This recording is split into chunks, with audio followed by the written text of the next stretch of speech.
ભુજના એક નાનકડા શહેર માંડવીમાં મહાવેદાંતી ખૈયા ખત્રી રહેતા હતા. પોતે મહાવેદાંતી હોવાથી તેમને પોતાના વેદાંતપણાનું ઘણું અભિમાન હતું. મોટા મોટા વિદ્વાનો પણ તેમને શાસ્ત્રાર્થમાં હરાવી શકતા નહીં, અને જે શાસ્ત્રાર્થમાં હારી જાય તે તેમનું શરણાગત સ્વીકારી શિષ્ય થઈ જતા. ધીમે ધીમે ગામના લોકો તેમને ભગવાન માનવા લાગ્યા હતા, અને પોતે પણ ભગવાન થઈને વિચરણ કરતા હતા. વિદ્વત્તામાં તેમની સરખામણી થઈ શકે તેમ નહોતી. શાસ્ત્રાર્થમાં વિદ્વાનો સામે સવાલોની એવી ઝડી વરસાવે કે વિદ્વાનો જવાબ તો શું, સવાલ પણ યાદ રાખી નહોતા શકતા. તો આવા મહાવેદાંતી ખૈયા ખત્રીનું અભિમાન મહારાજ કઈ રીતે ઉતારે છે તે આપણે આ નાટ્ય રૂપાંતર દ્વારા નિહાળીએ. મહાવેદાંતી ખૈયા ખત્રી. ખૈયા ખત્રીના આશ્રમમાં તેમના શિષ્યો વેદાંતોના પાઠ ભણી રહ્યા છે. આશ્રમમાં દરેક પ્રકારના શિષ્યો છે, તેમાંથી બે ઘણા વિચિત્ર છે.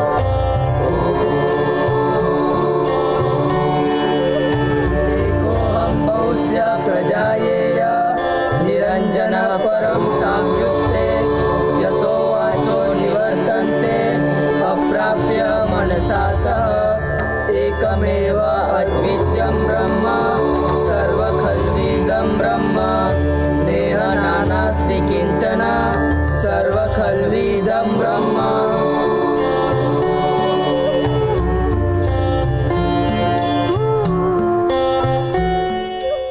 એ ગોખળપટ્ટી, જો આમ વેદોના શ્લોક ગોખી ગોખીને ખયા ખત્રી થઈ જવાતું હોત તો આજે માંડવીની શેરીએ ને શેરીએ ઘણા ખયા ખત્રી આટા મારતા હોત. એ મિસિસ યોગાનંદ. મિસિસ નહીં, મિસ્ટર. અને આ આશ્રમમાં તમારો ગુરુભાઈ યોગાનંદ. કાંઈ માન સન્માન જેવું છે કે નહીં? બોલો.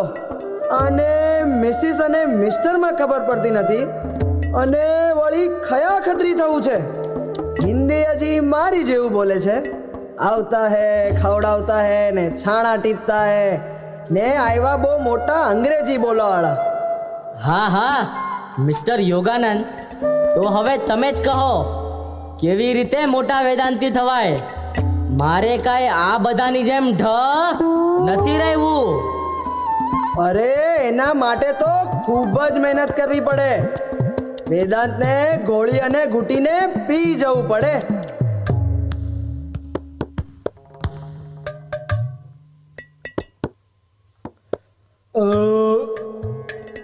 આ શું કર્યું? વેદાંતને ગોળીને પી ગયો. મજાક કરો છો, મજાક કરો છો, વેદાંતનું અપમાન કરો છો. અરે એમ કહેવા માંગુ છું કે વેદાંતનો અર્થ સમજવો પડે, ભાષ્ય સમજવું પડે. ખયાજી સાથે બેસીને એક એક શ્રુતિ સમજો તો વેદાંતનું જ્ઞાન આવે. અને જો આમને આમ મજાક કરશો તો ખયાજી ક્રોધિત થઈ જશે અને બાળીને ભસ્મીભૂત કરી નાખશે. ભસ્મીભૂત સિવાય બીજું કાંઈ આવડે છે કે નહીં? અરે આમને આમ જો ભસ્મીભૂતોની વાતો કરશો ને તો બધા ભસ્મ થઈને ભૂત બની જશે. પછી શીખડાવજો તમારી વેદોની સ્તુતિઓ આ ભૂતોને, અને બનાવજો ભૂતોને વેદાંતી. ભૂતોને વેદાંતી નહીં, ભૂતાંતી કહેવાય. અને ભૂતોના મોઢે વેદોની શ્રુતિઓ કેવી લાગશે ને? અને એકોહમ બહુશા પ્રજાયેય નિરંજનમ પરમ સામ્યુક્તે એકોહમ બહુશા પ્રજાયેય નિરંજનમ પરમ સામ્યુક્તે. હવે આ શું કરે છે? ભૂતો સ્તુતિ વાંચે છે. Don't disturb. દયાનંદ, બંધ કરો તમારું નાટક. ખયાજીને ખબર પડશે તો તમારી સાથે મને પણ આશ્રમમાંથી કાઢશે. કાલથી આ તમારું નાટક નહીં ચાલે. અને માથે શિખા કેમ નથી? કાલથી શિખા બંધ રાખતા જાઓ. ભાઈ, મને તો જ્યારે આવે છે ને ત્યારે તેની ચોટલી ખેંચવાનું બહુ મન થાય છે. જોને કેવી ગોળ મટોળ તેલ બેલ નાખીને લાંબી લચક ચોટલી છે, અને જાણે મને ખેંચવા પણ બોલાવતી હોય. આવો મને ખેંચ, આવો મને ખેંચ. અને મારા તો હાથમાં ખંજવાળ પણ આવે છે. લાવ હમણાં જ ખેંચી લઉં. અને આ ઢાલની શોભા તો જુઓ. આ હા હા હા હા, કેવી સરસ ચમકે છે.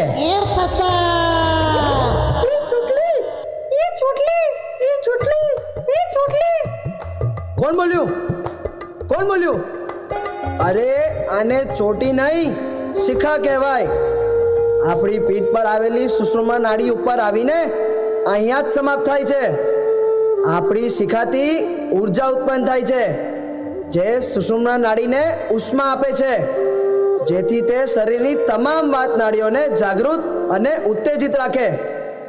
આપણા વેદોમાં અર્થવેદ, યજુર્વેદ વગેરેમાં તેનું મહાત્મ્ય લખ્યું છે. શીખી જાય સ્વાહા યશસ્ય શ્રિય શિખા. ચલો જવા દો, તમારે ક્યાં વેદો ભણવા છે? તમારે તો બસ મજાક મજાક ને મજાક જ કરવી છે. હવે જાઓ, હાટીએથી શાકભાજી લઈ આવો. આજે આશ્રમમાં ઘણા ભક્તો છે અને બધા અહીંયા જ જમવાના છે. જાઓ, હૈયા હૈયા શાકભાજી ગાનીએ છો. હૈયા હૈયા હૈયા હૈયા હૈયા. આ લોકો સુધરશે જ નહીં.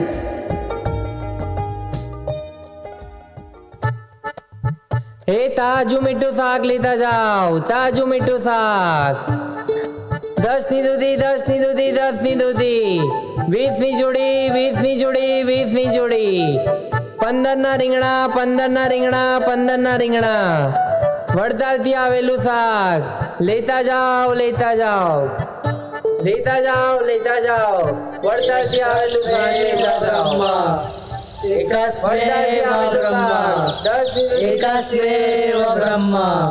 आइए आइए गुरुजी, क्या लेंगे?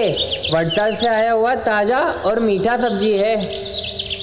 हाँ हाँ, શાકભાજી તો સારા લાગતા હે. એક કામ કરો, 200 નંગ बैंगन, 50 जोड़ी मूली, 20 लीटर आलू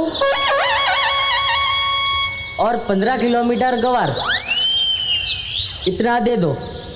अरे गुरुजी, आप ये क्या कह रहे हैं? हमें तो कुछ समझ में ही नहीं आया. ए गवार, ए गवार. भाई एक काम करो, आप अपने हिसाब से दे दो.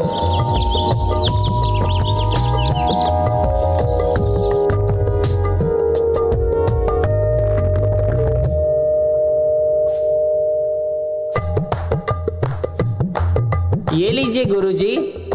गुरुजी, आपने तकलीफ क्यों ली? आप कहते तो सब्जियां आश्रम में पहुंचा देते. क्यों? हमारे पग में क्या कांटा वा गया है?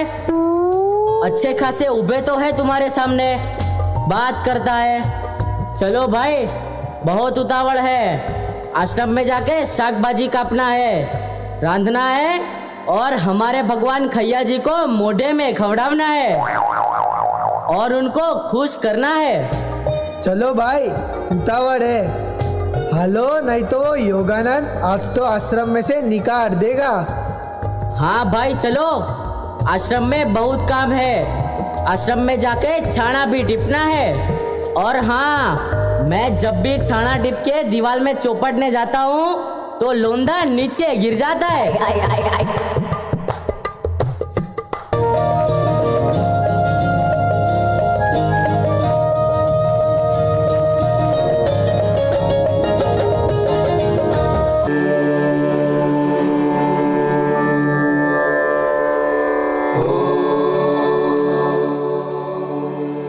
एकस्मेव ब्रह्म, एकस्मेव ब्रह्म. બ્રહ્મ હકડો જ સત્ય આય, બાકી મળે જ ખોટો આય. બ્રહ્મ એક સત્ય છે, બાકી સર્વે ખોટું છે. જેને એકસ્મેવ બ્રહ્મનું જ્ઞાન થઈ જાય તેનો મોક્ષ થઈ જાય છે અને તેને કોઈ વિધિ વિધાન કરવાની જરૂર નથી. ગીતામાં પણ કહ્યું છે કે મમે વાસો શિવલોકે શિવભૂત સનતન મનસષ્ઠાની નિંદ્રાણી પ્રકૃતિ સ્થાની કર્ષિત. અર્થાત આપણે બધા બ્રહ્મના અંશ છીએ, એટલે આપણે પણ એના જ અંગ છીએ અને આપણે પણ બ્રહ્મ જ છીએ.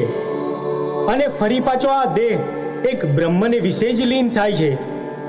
એટલે આપણે રામકૃષ્ણને પણ માનવાની જરૂર નથી, કે પછી કોઈ દેવી દેવતાઓની મૂર્તિને પણ માનવાની જરૂર નથી. ફક્ત એકસ્મેવ બ્રહ્મ, એકસ્મેવ બ્રહ્મ. શું ભગવાન મૂર્તિમાન નથી? ભગવાન આકાર રહિત છે. શું મૂર્તિ પૂજા વગર આપણો મોક્ષ શક્ય છે? બ્રહ્મ હકડો જ સત્યાય. કોઈ વિધિ વિધાન તમને મોક્ષના માર્ગે નહીં લઈ જાય. ફક્ત એકસ્મેવ બ્રહ્મ જ મોક્ષનો માર્ગ છે. નારાયણ મુનિ સચ્ચિદાનંદ પ્રભુ, નારાયણ મુનિ સચ્ચિદાનંદ પ્રભુ. ખૈયા, આ તારી ભૂલ છે. વેદાંતી થઈને પોતે ભગવાન બની બેઠો છે અને શાસ્ત્રોના આવડાર કરીને આ ભોળા લોકોને ભરમાવે છે.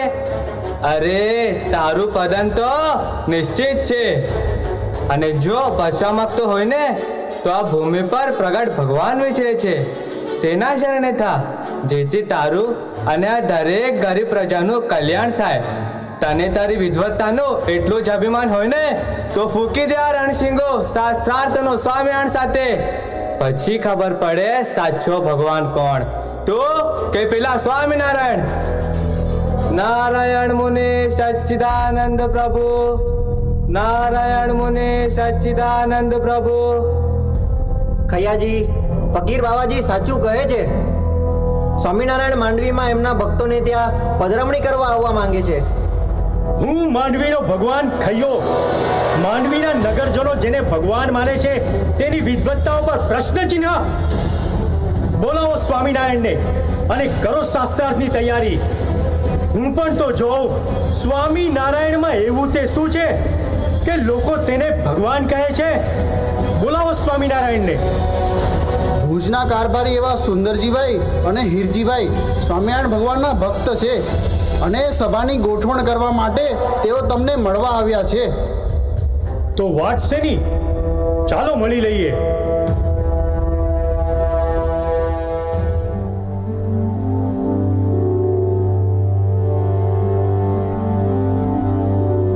આ ખૈયો કાંઈ વિઘ્ન ન કરે તો સારું. સુંદરજીભાઈ, એમાં શું મૂંઝાઈ ગયા? માંડવીમાં પધારવાની સ્વામિનારાયણ ભગવાનની ઈચ્છા છે તો એને કોણ રોકી શકે છે? તમે તો મહારાજનું ઐશ્વર્ય જાણો જ છો ને. હું બધું જાણું છું, પણ બહુ મૂંઝવણ થાય છે.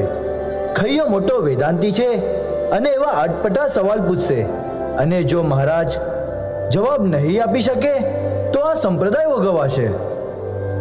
સુંદરજીભાઈ, વેદાંત પણ જેના પાડને પામી નથી શકતા એવા મહારાજને આ ખયો શું હરાવે? માટે તમે ચિંતા કરો નહીં. અને જુઓ, આ સામેથી ખયો પણ ચાલતો આવે છે. આપણે વાત કરી લઈએ. મહારાજને સંભાળીને વાત કરીએ એટલે બધું હેમખેમ પાર ઉતરી જશે. ભુજના કારભારી સુંદરજીભાઈ અને હીરજીભાઈ આપણા માંડવી શહેરમાં નક્કી દાળમાં કંઈક કાળું લાગે છે. દાળમાં કાળો નહીં, મને તો આખી દાળ જ કાળી લાગે છે. ઓહો, આ તો ભુજના કારભારી સુંદરજીભાઈ અને સાથે હીરજીભાઈ પણ છે. પ્રણામ પ્રણામ. પ્રણામ ખૈયાજી. હા, અમે ભુજથી ખાસ આપને મળવા માટે જ અહીં આવ્યા છે. અરે મારા ધન્ય ભાગ કે તમારા જેવા મોટા ગજાના માણસો ઠેઠ ભુજથી મને મળવા અહીં માંડવી આવ્યા. બોલો બોલો, મારે લાયક કંઈ કામકાજ? ખૈયાજી, અમારા ભગવાન શ્રી સ્વામિનારાયણ કચ્છમાં વિચરણ કરે છે. અત્યારે કચ્છના ગામો ગામમાં ભક્તોના ઘરે ઘરે પધરામણી કરે છે. અમારી ઈચ્છા છે કે અહીં માંડવીમાં પણ આવીને ભક્તોના ઘરે ઘરે પધરામણી કરે. મને તો આમાં કંઈક ષડયંત્ર લાગે છે. એ સ્વામિનારાયણે બાબરો ભૂતવશ કર્યો છે. જો એક વખત સ્વામિનારાયણ આ માંડવી શહેરમાં પગ મૂકી દેશે તો તમારું ભગવાનપણું ગયું. માટે જે કાંઈ નિર્ણય લ્યો તે સમજી વિચારીને લેજો. સાચી વાત છે. તમારા ભગવાનને પધરામણી કરવી છે તો એમાં મારે શું કરવાનું? સૌ કોઈ જાણે છે કે માંડવીમાં જોરદાર મલ યોદ્ધો ખયો બેઠો છે. એમની મરજી હોય તો જ ભગવાનના પગલાં માંડવીમાં થાય. અને ભગવાન સ્વામિનારાયણ સાથે સંતો ભક્તોનો મોટો સંઘ હોય. આપ જેવા માંડવીનું રતન જો ભગવાન સ્વામિનારાયણનું સ્વાગત કરે એ માટે અમે તમારી પાસે આવ્યા છીએ. ઓહો, તો એમ વાત છે. જુઓ કારભારી, તમે સ્વામિનારાયણને ભગવાન કહો છો તો હું એનું પારખું કરીશ. જો તમારા સ્વામિનારાયણ મારી પરીક્ષામાં પાસ થશે ને તો જ માંડવીમાં પધરામણી થશે, અને જો નાપાસ થશે ને તો એનું ભારે ભૂંડું થશે, અને હું એનું ભગવાન પણ ઉતારી લઈશ. જેમ એક મ્યાનમાં બે તલવાર ન રહી શકે એમ એક માંડવીમાં બે ભગવાન ન રહી શકે. એકને તો ઝૂકવું જ પડશે. એટલે પરીક્ષા તો થશે જ, ચોક્કસ થશે. એ તો વખત આવે ત્યારે જોયું જશે. પણ ખૈયાજી, હાલ તો કાંઈ ગોઠવણી કરો. હું કાયમ ગોઠવણમાં જ છું. પહેલા તમારા ભગવાનને કહો સભાનું આયોજન કરે. હું ત્યાં આવું અને વેદાંતના સવાલો પૂછું. એમના ઉત્તરથી મને ખાતરી થાય ને પછી જ બધી વ્યવસ્થા થશે. ખૈયાજી, લાગે છે કે અમારે બીજી વ્યવસ્થા કરવી પડશે. મારી ઉપરવટ થઈને માંડવીમાં બીજો કોઈ વ્યવસ્થા કરી દેતો હોય ને તો જોઈ લો. માંડવી કઈ એરા ગેરાનું નથી, આ ખૈયાનું છે, ખૈયાનું. અરે એક વખત મેરું ડગે પણ આ ખૈયો ન ડગે. તમારા ભગવાન સ્વામિનારાયણ હજી કાઠિયાવાડમાં ફર્યા છે અને અમારા જેવા બાથ ભરવા વાળા મળ્યા નથી, માટે એમનું આ તૂત ચાલે છે. બોલાવો શાસ્ત્રાર્થમાં, ખબર ન પાડી દઉં તો મારું નામ પણ ખૈયો નહીં. હા,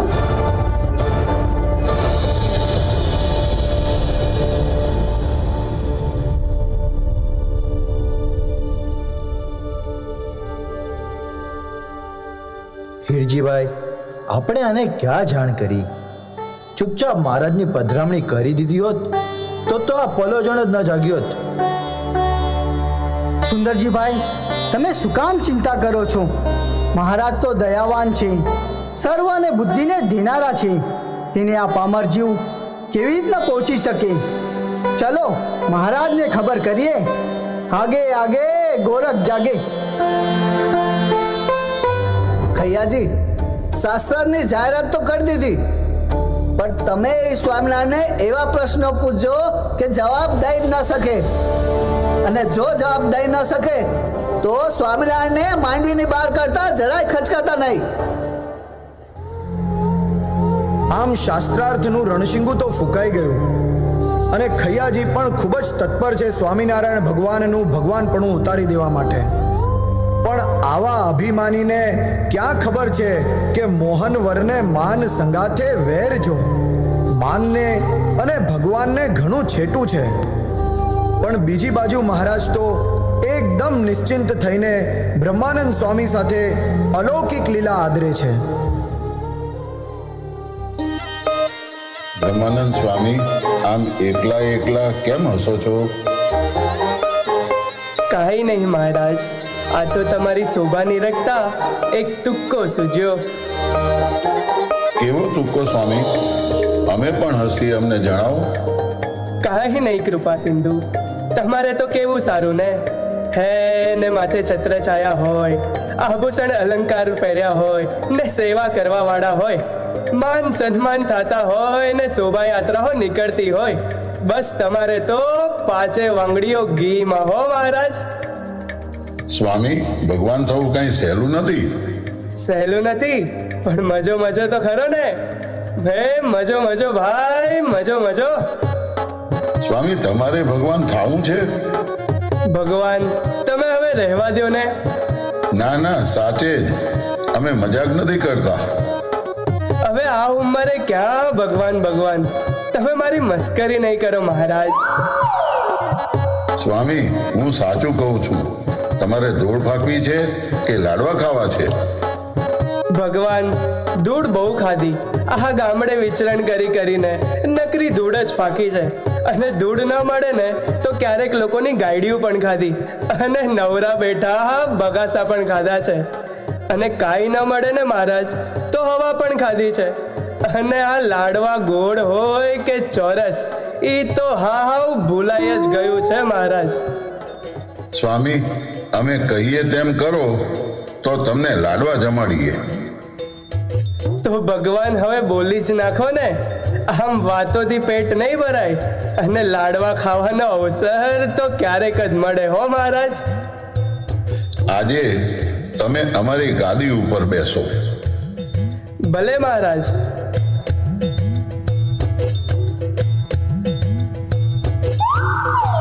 આજ તો ભગવાન થવાનો લાહવો પણ લઈ લઈએ. સુંદરજીભાઈ, કહી દો એ ખૈયાને જે પૂછવું હોય તે પૂછે. માંડવીની બહાર સભા ભરીને બેઠા છીએ. જાઓ, બોલાવી લાવો. મહારાજ, આ આ આ શું લીલા કરો છો? બ્રહ્માનંદજી, તમને ભગવાન બનાવીએ છીએ. ખૈયાના સ્વાગતની તૈયારી કરીએ છીએ. ખૈયો સવાલ પૂછવાનું ચાલુ કરે એટલે તમે જવાબ આપવાનું ચાલુ કરજો. બસ એટલું જ કરજો. અરે મહારાજ, મારવા જ હોય તો સીધા મારો ને. આમ બીજા પાસે શું કામ માર ખવડાવો છો? ખૈયો મહાવેદાંતી છે. એવા અટપટા પ્રશ્નો પૂછશે, ભાઈ સાહેબ રહેવા દો, આમાં મારું ગજુ નથી. હું જો આ હાઈલો. તમે શું કામ ચિંતા કરો છો? ઊભા રહો, સાંભળો તો ખરા. ખૈયો આવે અને સવાલો પૂછે ત્યારે મારી તરફ આંગળી ચીંધીને કહી દેવાનું, આવા સરળ પ્રશ્નોના ઉત્તર અમારા નાના સાધુરામ આપશે. પછી હું બધું સંભાળી લઈશ. લાગે છે આ લાડવા ભારે પડવાના છે. મહારાજ, નાટક બરોબર ભજવજો હો. હવે આ બ્રહ્માનંદની લાજ તમારે હાથે છે હો. સ્વામી, અમે નટવર છીએ. આવા તો કંઈક નાટકો અમે ભજવ્યા છે. ખૈયાને આવવા દો, ચિંતા ન કરશો.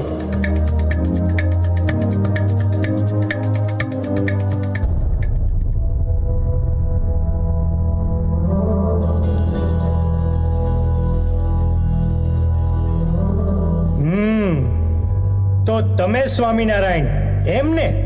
હા, અમે સ્વામિનારાયણ. ખરેખર દેખાવ પરથી તો તમે ભગવાનની ગાદીએ શોભો એવા લાગો છો, પણ મારા પ્રશ્નોના જવાબ આપો તો ભગવાન સાચા. તમારે જે પૂછવું હોય એ પૂછો ને, પણ હા, મનની મનમાં ન રહી જાય એનું ધ્યાન રાખજો.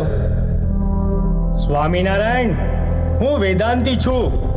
મારા પ્રશ્નો સરળ નહીં હોય. હશે તો પ્રશ્નો જ ને.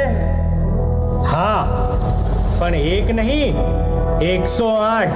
108 પ્રશ્નો? તો બોલો, એક સામટા પૂછું કે એક પછી એક? તમને જેમ રુચિ હોય એમ પૂછો ને. તમને તમારા ક્રમ પ્રમાણે જ એના ઉત્તર મળશે. અને આમ પણ આ જવાબ મારે ક્યાં આપવાના છે? આ જવાબ તો આ મહારાજને આપવાના છે. શું કીધું? કઈ નહીં, બોલો બોલો. તો હું પૂછું એના રૂપ કહો. બ્રહ્મ કોને કહેવાય? પરબ્રહ્મ કોને કહેવાય? માયાનું શું રૂપ છે? જીવ કોને કહેવાય? ઈશ્વરની સામર્થ્ય કેટલી? અવ્યાકૃત, વિદ્યા, અવિદ્યા, બુદ્ધિજીવ, મુક્તજીવ, જાગૃત, સ્વપ્ન, સુષુપ્તિ, મૂર્છા, સમાધિ, તુર્યા, સાક્ષી, આનંદ, અન્મય, પ્રાણમય, મનોમય, જ્ઞાનમય, કર્તા, ક્રિયા, જ્ઞાન, જ્ઞેય, પ્રમાતા, પ્રમેય પિતા, અપ્રમા, મહાવાક્ય, પ્રકૃતિ વાક્ય, સવિકલ્પ વાક્ય, નિર્વિકલ્પ વાક્ય, સમાંતર વાક્ય, વેદ વેદાંગ, કર્મકાંડ, ઉપાસનાકાંડ, યોગ યોગાન, ઇન્દ્રિયો, વિષય, અંતકરણ, દેવતા, પ્રાણ, અભિમાન, ઉત્પત્તિ, પ્રલય, સ્થિતિ, કાળ, સ્વભાવ, ગુણ, નિર્ગુણ અને સગુણના રૂપ કહો સ્વામિનારાયણ. કેમ પરસેવો છૂટી ગયો? કોક સ્વામિનારાયણ માટે પાણી લાવો, કોક પાણી લાવો.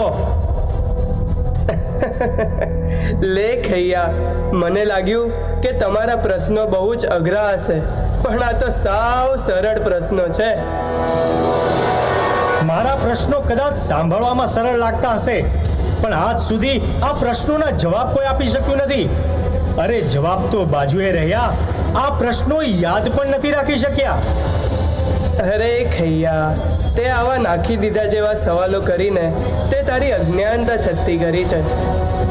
અરે એ બધું બાજુએ જવા દો, પહેલા મારા પ્રશ્નોના જવાબ આપો. આવા નાના પ્રશ્નોના ઉત્તર તો અમારા નાના સાધુરામ જ કરશે. બોલો સાધુરામ, બોલો બોલો. ખૈયાજી, બ્રહ્મ ભગવત ચરણોમાં જ રહે છે. ભગવાનની ઈચ્છા તથા આજ્ઞાએ કરીને વ્યાપ્ત રીતે આજ્ઞારૂપી સેવામાં જ રહેલું છે, પરંતુ કાર્ય પરત્વે જ આ રૂપ રહેલું છે. પરબ્રહ્મ તો પુરુષોત્તમ નારાયણ, જે અક્ષરધામના અધિપતિ છે, જીવ માત્રના સાધ્ય તરીકે શરીરી છે અને સર્વ કારણના કારણ છે, તેમજ સદા દિવ્ય સાકાર મૂર્તિ સ્વરૂપે અનંત ગુણે યુક્ત બધા બ્રહ્માંડોના માલિક એટલે કે સ્વામી સ્વતંત્ર છે, સર્વ કર્મ ફળ પ્રદાતા છે, અંતર્યામી, સર્વેશ્વર, મોક્ષદાતા અને સદા નિર્લેપ છે. સર્વેની ઉપાસના કરવા યોગ્ય તો તે એક જ છે. માયા પરમાત્માની શક્તિ છે, ત્રિગુણાત્મિકા છે, જીવોને દેહ અને દેહના સંબંધીને માટે અહમમત્વ કરાવનારી છે અને મોક્ષ પ્રાપ્તિમાં અવરોધરૂપ છે. તે માયા પણ અનાદિ છે. પરમાત્મા પોતાની આ શક્તિને આધારે જગતની ઉત્પત્તિ, સ્થિતિ અને પ્રલય કરે છે અને જીવાત્માની મુમુક્ષુતાપણાની પરીક્ષા પણ કરે છે. હરે હરે બોલ ભા, હળવે હળવે બોલો. લાગે છે ખૈયાજીને પરસેવો છૂટી ગયો. પાણી મંગાવો, પાણી. ખૈયાજી માટે પાણી મંગાવો. હવે ન બોલાય ખૈયાજી, મારા ગુરુની મને આજ્ઞા છે તે પ્રમાણે બોલવું પડે. સાધુરામ, જવા જ દો તમારે. આ જીવ અણુસરખો સૂક્ષ્મ છે, નિત્ય છે, સ્થૂલ, સૂક્ષ્મ અને કારણ દેહ યુક્ત છે. અચ્યુત, અવિનાશી, અછેદ્ય, અભેદ્ય અને ભગવાનના સ્વરૂપના જ્ઞાને કરીને સેવ્ય ભગવાનના સ્વરૂપ ધારણ કરનાર સેવક સ્વરૂપે પણ ઓળખાય છે. વળી ભગવાનની કૃપાથી જીવાત્માને પ્રાપ્ત સિદ્ધિઓના ગુણથી ઈશ્વર સૂત્રાત્મા અવ્યાકૃત અને ત્રણ દેહ યુક્ત છે. ઉત્પત્તિ, સ્થિતિ અને લય આ ત્રણેય માત્ર ને માત્ર ભગવાનની કૃપાથી પ્રાપ્ત થતી અવસ્થા છે.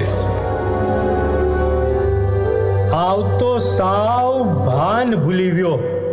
હી જીણકે જો જવાબ સાંભળી આવતો ભોઠો પડી ગયો. મુંજો તો મગજ સાવ બેર મારી ગયો. વેદાંતી મહાશય, અગો સુણજે. અવ્યાકૃત એટલે વ્યાપક ન હોય તે. જીવની જેમ ઈશ્વરના પણ ત્રણ શરીર છે, વિરાટ, સૂત્રાત્મા અને અવ્યાકૃત. જીવ બદ્ધ છે તેમ ઈશ્વર પણ બદ્ધ છે. હવે વિદ્યા અને અવિદ્યાના સ્વરૂપ સાંભળો. આમ મહારાજે ખૈયાના એક પછી એક 108 પ્રશ્નોના જવાબ આપી તમામ વેદાંતી અને માંડવીના લોકોને મંત્રમુગ્ધ કરી દીધા. જેમ ધાણી ફૂટે તેમ મહારાજની વાણી સાંભળી ખૈયાનું અભિમાન ઉતરી ગયું. હૃદયમાં હા પડી ગઈ. આજે વેદાંતના સવાલોના સરળ જવાબ એક સ્વામિનારાયણના નાના સાધુ પાસેથી સાંભળવા મળ્યા. વિચારે ચડી ગયો કે આ નાના સાધુને ભગવાન માનવા કે સંત? હા હા, બસ કરો સાધુરામ. તમે તો વેદાંતના જવાબ આપીને મારું અભિમાન ઉતારી દીધું. જવાબ તો એવા આપ્યા કે જાણે વેદાંત સાથે રમત રમતા હોય. સહજાનંદ સ્વામી, તમે જ સાચા ભગવાન. આવો આવો, માંડવીમાં પધરામણી કરવા આવો. ખૈયાજી, એ મથે વટા હું સ્વામિનારાયણ ના, એ નીચે વટા હું સ્વામિનારાયણ. વેદાંતે જે હેડે અગ્રે સવાલો જા જવાબ ફક્ત ભગવાન જ દઈ શકે. બાળાનંદ, ખરી વાત આય. એ નિગરો તો નંદજીનો પુત્ર કનૈયો આય અને બ્રહ્મ અને પરબ્રહ્મ પણ હી જાય. ખૈયા, ખરેખર તે ભગવાનને ઓળખી કાઢ્યા હો. આ નીચે બેઠા છે એ જ પરબ્રહ્મ છે. હું તો બ્રહ્માનંદ છું. ભગવાન, તમે પરીક્ષા બહુ કરી.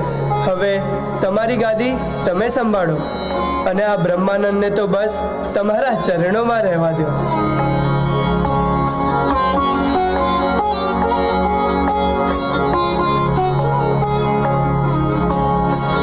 આખી જિંદગી હું જેને ગોતતો તો એ જ તમે પરબ્રહ્મ છો. એકસ્મેવ બ્રહ્મના તૂતને ચલાવી મેં ઘણા લોકોના કલ્યાણ બગાડ્યા. મારો અપરાધ ક્ષમા કરો મહારાજ, અને મને તમારો આશ્રિત કરી કંઠી પહેરાવો.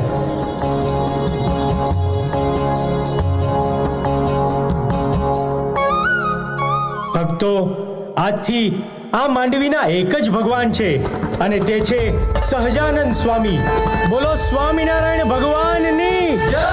બોલો સ્વામિનારાયણ ભગવાનની જય! બોલો સ્વામિનારાયણ ભગવાનની જય!